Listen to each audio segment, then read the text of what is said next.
Mister Ravi, company आपको तनख्वाह काम करने की देती है, ना कि नुकसान करने के लिए। इतनी जरूरी मीटिंग थी आज और आप भूल गए।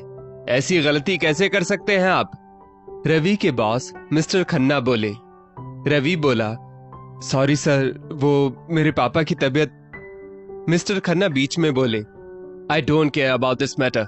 अपनी पर्सनल और प्रोफेशनल लाइफ को मिक्स मत कीजिए, और अगर आपसे काम नहीं हो पा रहा है तो बेहतर होगा आप रिजाइन दे दीजिए।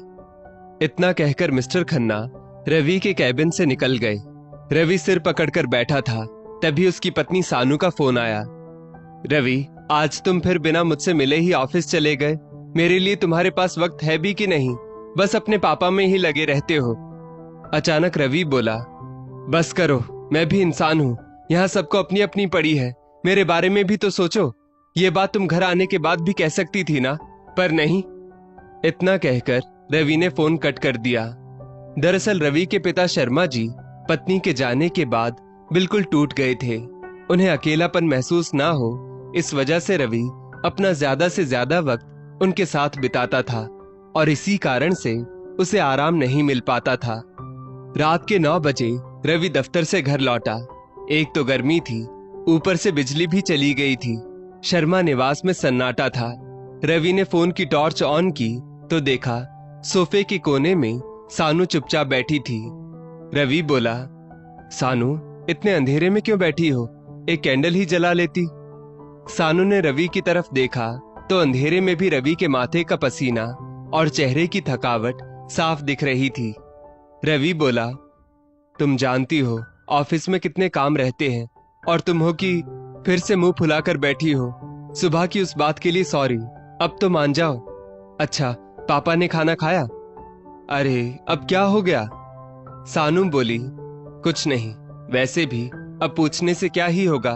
कुछ कहती हूँ तो तुम नाराज हो जाते हो, फिर सॉरी कहकर बात को खत्म कर देते हो। तुम्हारी दुनिया बस पापा जी के इर्द गिर्द ही घूमती है। वो क्या खा रहे हैं, क्या पहन रहे हैं, उनको नींद आई कि नहीं, बस उनका ही ख्याल रहता है। और मैं तो जैसे इस घर में किसी के लिए मायने ही नहीं रखती।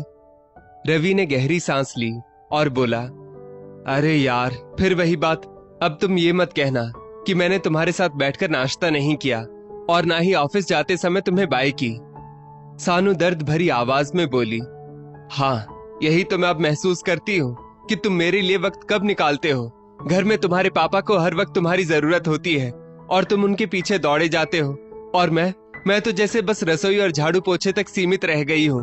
बीवी हूँ तुम्हारी, पर लगता है अगर मेरी जगह कोई कामवाली भी आ जाए तो इस घर में किसी को कोई फर्क नहीं पड़ेगा। इतना कहकर वो रसोई में चली गई। तभी सानू की माँ ललिता जी का फोन आया। सानू, अब तुम्हारे ससुर जी कैसे हैं?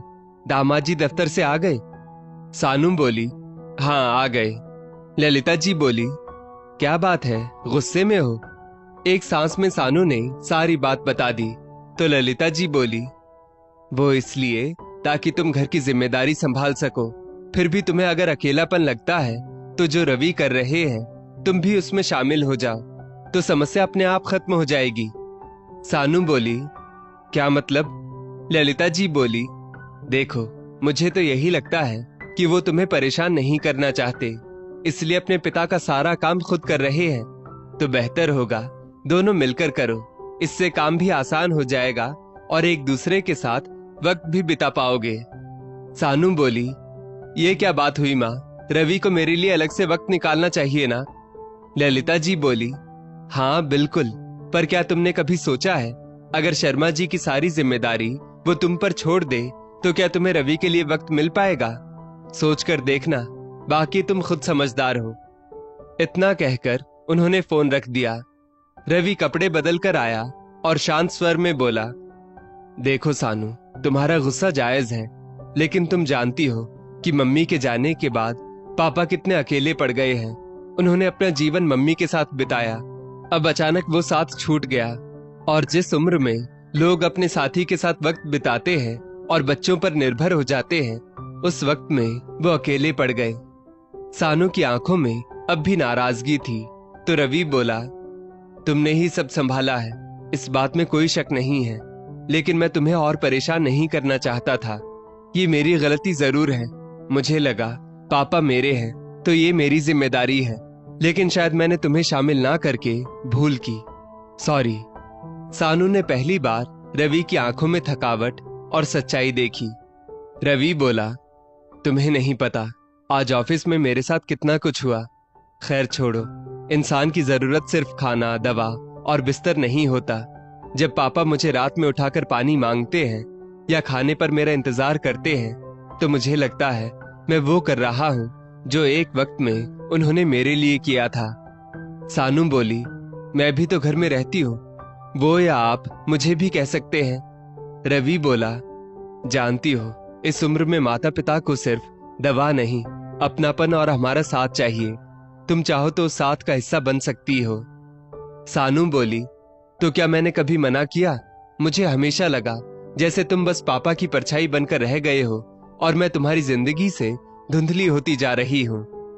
रवि बोला, तुम नहीं जानती, पर तुम मेरी सबसे बड़ी ताकत हो। गलती बस इतनी हुई कि मैंने तुम्हें अपने मन की बात नहीं बताई। अगली सुबह सानू ने जब ससुर जी के कमरे में झांका तो वो खिड़की के पास बैठे पुराने कागजों को हाथ में लिए बुदबुदा रहे थे। सानू बोली, पापा कुछ ढूंढ रहे हैं? शर्मा जी बोले, नहीं बेटा, बस यूं ही पुराने जमाने की चिट्ठियां देख रहा था।